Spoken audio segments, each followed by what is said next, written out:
नमस्कार दोस्तों, स्वागत है आपका प्रयास क्लासिक में। उम्मीद है आप स्वस्थ होंगे, मस्त होंगे। आज मैं आपके समक्ष लेके आया हूँ यूपी डीएलएड से संबंधित आपका एडमिट कार्ड।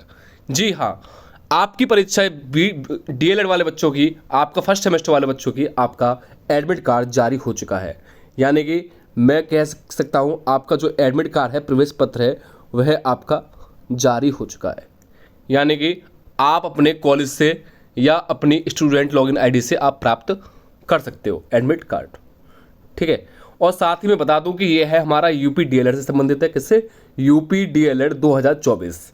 यानी कि UP DElEd 2024 first semester examination October 2025। ठीक है। आप लोग देख सकते हो ये हमारा एडमिट कार्ड है। ठीक है। किसी छात्र का ये एडमिट कार्ड है, वहाँ से हमें ये प्राप्त हुआ है। और साथ ही मैं बता दूं कि आपके 27 अक्टूबर से आपकी परीक्षा प्रारंभ है, 27 अक्टूबर से। और साथ ही मैं बता दूं कि आपकी 27, 28 और लास्ट आपकी 29 अक्टूबर तक चलेंगे। ठीक है। मैं आपको इस वीडियो के समक्ष आपके एडमिट कार्ड से संबंधित आपकी जानकारी और साथ ही आपके दिशा निर्देशन, यानी कि आपको परीक्षा हॉल में क्या क्या चीज़ लेकर जानी है और क्या क्या चीज़ नहीं। ठीक है। यानी कि किस किस चीज़ का आपको विशेषकर ध्यान रखना है कि हमें कितने अंक लाने हैं और कितने अंक नहीं। यानी कि लगभग हमें हर एक पेपर में हमें लगभग 50% तो मार्क्स लेकर ही आने हैं।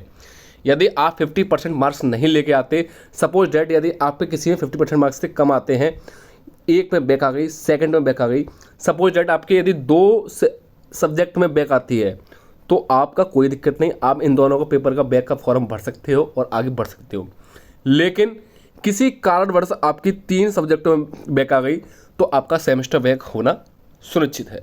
तो इसलिए आप ध्यानपूर्वक इस वीडियो को पूरा देखिएगा शुरू से एंड तक। हमें किस किस सावधानियों को बरतना है और क्या क्या चीज़ लेकर जानी है और किस तरह से पढ़ना है हमें। ठीक है। तो मैं बता दूं कि हमारी जो आपका डीएलएड 2024 फर्स्ट सेमेस्टर का ये आपका एडमिट कार्ड है, ये जारी हो चुका है। आप अपने कॉलेज से प्राप्त कर सकते हो। ठीक है। इस तरीके का होगा। ये थोड़ा मैंने मिसप्रिंट कर दिया ताकि आपको कि छात्र का पूरा नाम ना दिखे। यहाँ रोल नंबर, फिर name of candidate, father's name, district जो भी है, ये हाथरस डिस्ट्रिक्ट का है, एग्ज़ाम सेंटर जो भी है यहाँ पे लिखा है, जो भी है ये एग्जाम सेंटर इस तरह का, यहाँ फ़ोटो होगा। ठीक है। और फोटो के साथ यहाँ आपके सिग्नेचर होंगे। इस तरह का आपको एडमिट कार्ड प्राप्त हुआ होगा। कमेंट करके आप लोग मुझे बताएं कि किस किस बच्चे को एडमिट कार्ड प्राप्त हो चुका है, यानी कि किस किस बच्चे को एडमिट कार्ड प्राप्त हो चुका है आपको अपने कॉलेज से और किस किस बच्चों को नहीं हुआ है। ठीक है। इस तरह का एडमिट कार्ड है। फिर उसके नीचे आपके दिया होगा सब्जेक्ट और टाइमिंग और डेट। ठीक है। यहाँ डेट थोड़ा मिसप्रिंट हो गई है, तो देख सकते हो आपके लगभग 8 सब्जेक्ट हैं। पहला है बाल विकास। मैं बता दूं कि आपका एक शिफ्ट में, यानी कि पहले दिन पहला है बाल विकास, जो कि आपका सुनिश्चित होगा 27 तारीख को, 27/10/2025 को। इसकी टाइमिंग होगी सुबह 10 बजे से लेकर 12 बजे तक, यानी कि उसी दिन होगी। सेकंड है शिक्षण अधिगम के सिद्धांत, यह भी आपका 27 तारीख का है। इसकी टाइमिंग है 12 बजे से लेकर 1:30 बजे तक का आपका लंच होगा। उसके बाद 1:30 बजे से लेकर लगभग 3:30 बजे तक।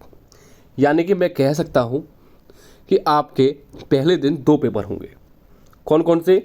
एक बाल विकास, दूसरा शिक्षण अधिगम के सिद्धांत। और दोनों ही पेपर काफ़ी टफ है बच्चों को देखते हुए। यानी बाल विकास भी आपके 50 अंक का आएगा और यह भी आपका 50 अंक का आएगा। ठीक है। इसमें भी लगभग आपके 40 क्वेश्चन देखने को मिलेंगे और इसमें भी आपको 40 क्वेश्चन देखने को मिलेंगे। ठीक है। इन दोनों में ही आपको 40 क्वेश्चंस देखने को मिलेंगे। और साथ ही साथ मैं बता दूं कि हमारे इन दोनों सब्जेक्टों में पास होने के लिए कम से कम हमें 25 मार्क्स लाना अनिवार्य है। यदि आपके 25 मार्क्स आते हैं तो आप क्वालिफाई हैं।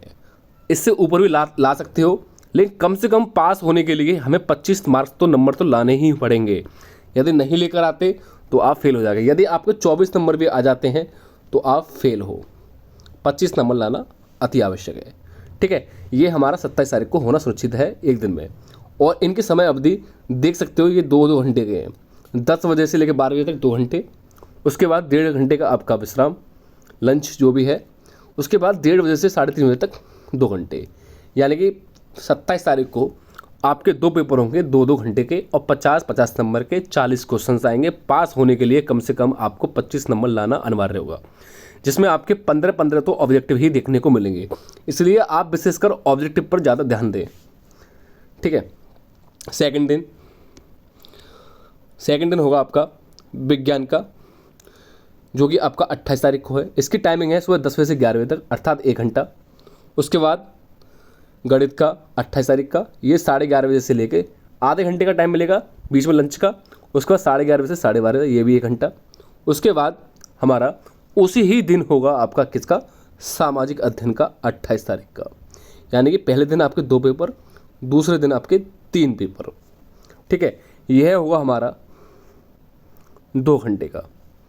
ठीक है, इसमें आपके गणित और विज्ञान है आपके 25 नंबर के, और 25 नंबर में से लगभग हमको 12 नंबर लाना अनिवार्य है। यदि हमारे 11 नंबर भी आते हैं तो हम फेल की कैटेगरी में आ जाएंगे, यानी कि हम अनुत्तीर्ण हो जाएंगे। ठीक है, तो 25 नंबर का आएगा, 25 में से हमें 12 नंबर लाना अनिवार्य है। शेष आपका सामाजिक अध्ययन जो कि आपका 50 नंबर का होगा, जिसमें से लगभग हमें 25 नंबर लाना अनिवार्य है। ठीक है, जैसे कि आपका बाल विकास, शिक्षण, अधिगम के सिद्धांत और सामाजिक अध्ययन, यह हमारे 50-50 नंबर के होंगे। शेष आपके जो भी अन्य सब्जेक्ट हैं 5-5, उनको हमारे 25-25 अंक का देखने को मिलेगा, और 50% पर हमारा पासिंग क्राइटेरिया है।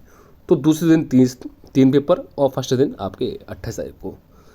लास्ट दिन आता है आपका, जिस दिन आपका फर्स्ट दिन आएगा 29 तारीख।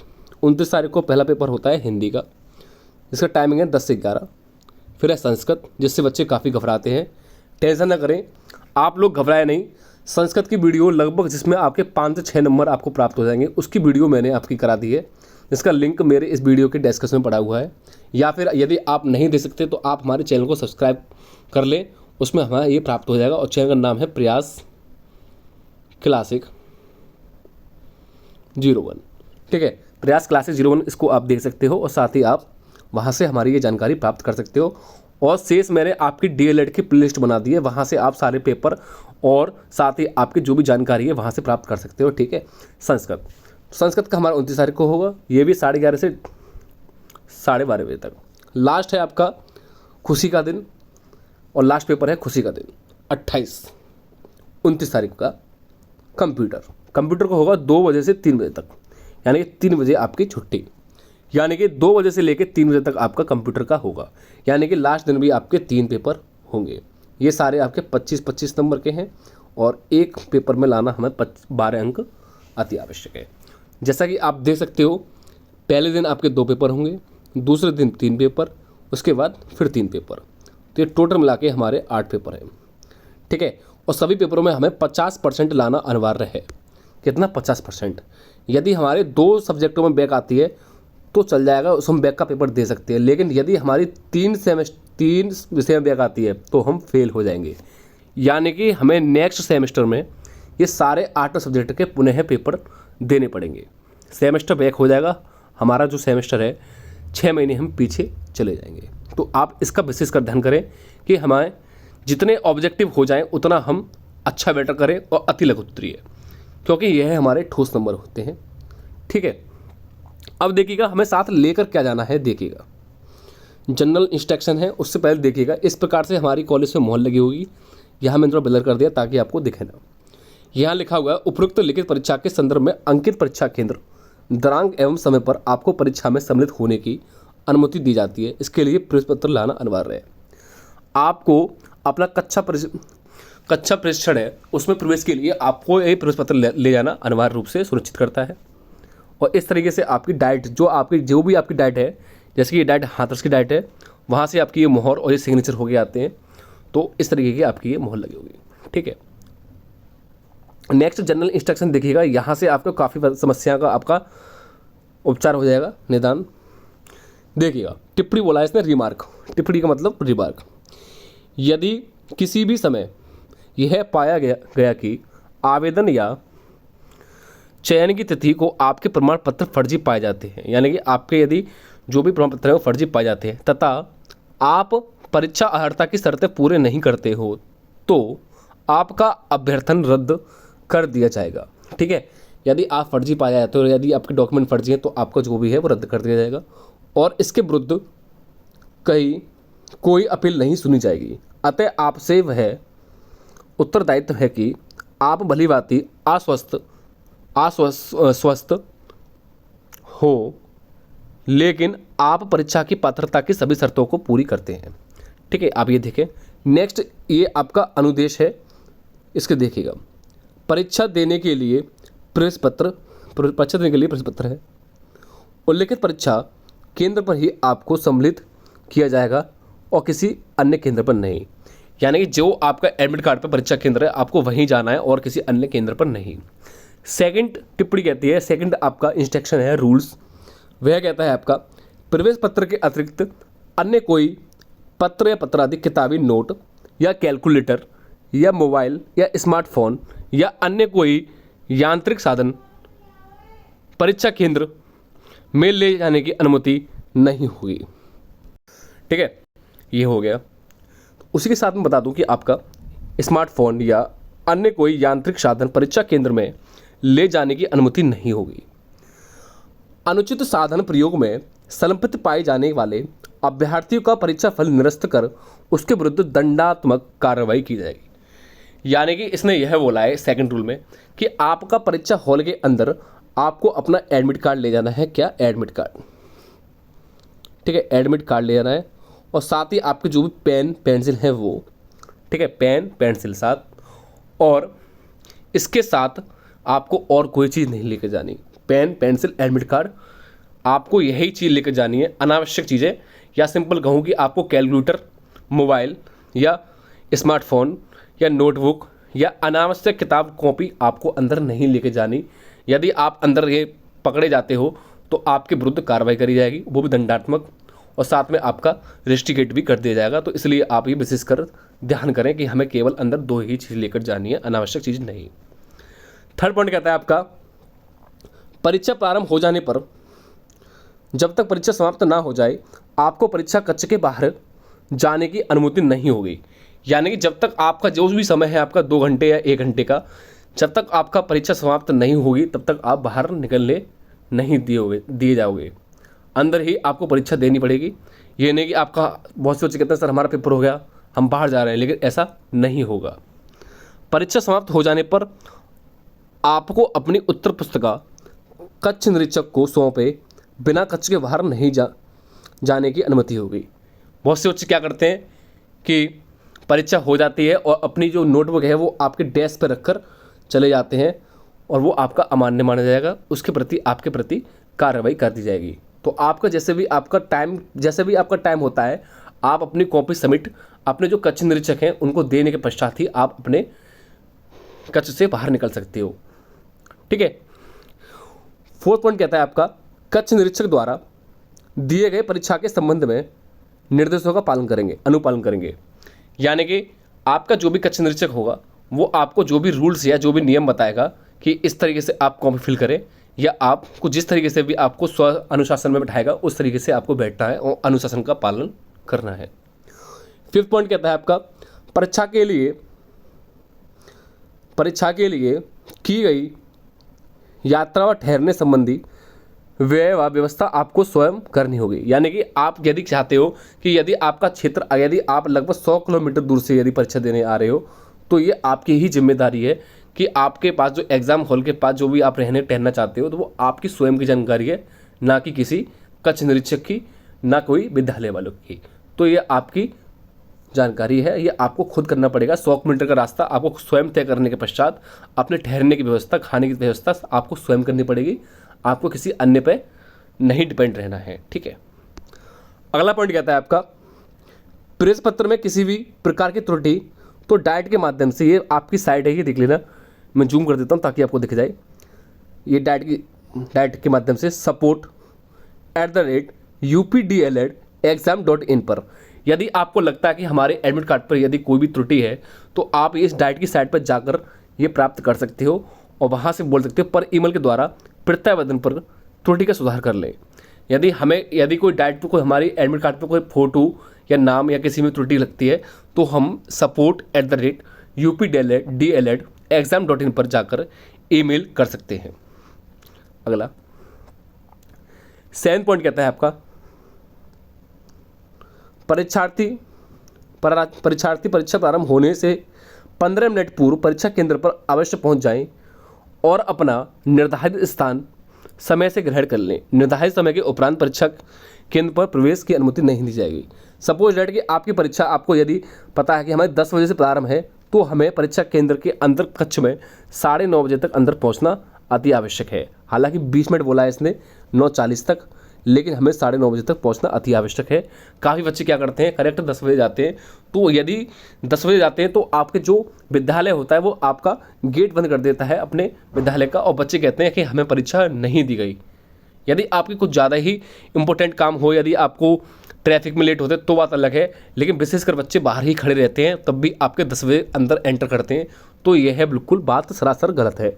आपको ऐसा नहीं करना है। समय का पूरा ध्यान रखते हुए आपको कक्ष निरीक्षक में प्रवेश लेना है। नेक्स्ट, तृतीय, चतुर्थ एवं सप्तम प्रश्न पत्रों के मध्य अंतराल का मात्र 30 मिनट रखा गया है। कितना? 30 मिनट रखा गया है, जो परीक्षार्थियों क्रम से दोनों विषयों के परीक्षार्थियों में सम्मिलित होंगे उन परीक्षा केंद्रों से बाहर आने की अनुमति नहीं होगी। ऐसे परीक्षार्थी अपने कक्ष में स्थान पर ही बैठे रहेंगे। दोनों विषयों की परीक्षा समाप्त होने के उपरांत ही आप परीक्षा केंद्र से बाहर जाने की अनुमति होगी। ये आपका 8वां पॉइंट विशेषकर आप ध्यान कर लें कि यदि आपका जो भी आपके तीसरा, चौथा, 5वां, 7वां ये जो आपके जो पेपर होंगे, तो ये आपके इसके बीच में जो आपका अंतराल होगा वो 30 मिनट का होगा। तो ये पॉइंट आप देख लें, यदि किसी को नहीं पता तो आप देख लें, सब्सक्राइब कर लें और शेयर कर दें कि इन बीच के अंतराल में लगभग 30 मिनट का टाइम होगा। तो आपको कक्ष निरीक्षक से बाहर नहीं जाना। कहाँ? बाहर नहीं जाना। ठीक है, जो भी भोजन पानी करना है आपको कक्ष में ही बैठकर करना है, कक्षा में बैठकर, और इसके बाहर नहीं जाना जब तक आपकी परीक्षा पूर्ण नहीं हो जाती। सपोज दैट यदि किसी का टाइम आपका 10 से 11 है, सेकंड का टाइम आपका 11:30 बजे से लेकर आपका 12:30 बजे तक है, तो आपको ये 11 से लेकर 11:30 के बीच में आपको विद्यालय में ही बैठकर गुजारना है। वहीं आपको खाना पीना जो भी करना है वहीं रहकर करना है। आप विद्यालय से बाहर नहीं जा सकते। यदि बाहर जाओगे फिर आपको द्वारा एंटर नहीं कर दिया जाएगा, प्रवेश प्रारंभ नहीं किया जाएगा, आपको द्वारा प्रवेश नहीं किया जाएगा। इसलिए आप ये विशेषकर ध्यान करें कि आपका 30 मिनट आपको विद्यालय में ही गुजारने हैं, और जैसे ही आपकी संपूर्ण परीक्षा संपन्न हो जाएगी उसके बाद आपका विद्यालय से आप निकल सकते हो। ठीक है, 8वां पॉइंट विशेषकर महत्वपूर्ण है। 9वां पॉइंट कहता है क्रम संख्या 8 के संबंध में जिन परीक्षार्थियों के दोनों पाली में परीक्षा है उन्हीं को परीक्षा कक्ष में बैठने की अनुमति होगी। शेष परीक्षार्थियों एवं हेतु पूर्व निर्धारित व्यवस्था के अनुसार परीक्षा समाप्ति पर उत्तर पुस्तिका जमा करने के उपरांत परीक्षा केंद्र से बाहर जाने की अनुमति है। यानी कि जिसका पेपर है वही अंदर रह सकते हैं। जो आपके कक्ष निरीक्षक हैं वो अपनी कॉपी लेकर, जो भी आप काम करोगे वो कॉपी लेकर अपने ऑफिस में जाके सबमिट कर सकते हैं। ठीक है, लास्ट पॉइंट कहता है डीएलएड परीक्षा में केवल अंग्रेजी विषय के प्रश्न पत्र को ही अंग्रेजी माध्यम में हल किया जाएगा। ये विशेषकर महत्वपूर्ण है कि आपका पेपर सपोज डेट मान लो हिंदी और इंग्लिश दोनों में आता है। किसमें? हिंदी और इंग्लिश में। सपोज डेट हिंदी और इंग्लिश में दोनों में आता है, तो इंग्लिश पेपर तो आपका इंग्लिश में ही आएगा, और शेष आपके जो 7 पेपर हैं वो हिंदी में आएंगे। ये आपका बीटीसी फर्स्ट सेमेस्टर हो, थर्ड सेमेस्टर हो, सेकंड हो या फोर्थ हो। हालांकि अभी तो वर्तमान में फर्स्ट और थर्ड है, तो आपका सारे पेपर हिंदी में ही सॉल्व करेंगे और केवल इंग्लिश पेपर ही आपका इंग्लिश में सॉल्व किया जाएगा। ठीक है, ये आपका डीएलएड मैं बता दूं, डीएलएड फर्स्ट सेमेस्टर और थर्ड सेमेस्टर दोनों के लिए इंस्ट्रक्शन है। यही नहीं कि आप सोचें कि हमारे डीएलएड फर्स्ट सेमेस्टर वालों के लिए ये थर्ड सेमेस्टर और फर्स्ट सेमेस्टर, या आपके आगे जाके सेकंड सेमेस्टर फोर्थ सेमेस्टर वालों बच्चों के लिए भी काफ़ी महत्वपूर्ण इंस्ट्रक्शन है। ये आप विशेषकर ध्यान करें। और लास्ट में आपके सचिव के यहाँ पे मोहर लगी होगी, परीक्षा नियामक अधिकारी उत्तर प्रदेश प्रयागराज। ठीक है, ये आपके इंस्ट्रक्शन है, आप काफ़ी ध्यानपूर्वक जाएँ। आपके एडमिट कार्ड आ चुके हैं, आप अपने कॉलेज से प्राप्त कर सकते हो। ठीक है, तो मेरी शुभकामना आपके साथ है।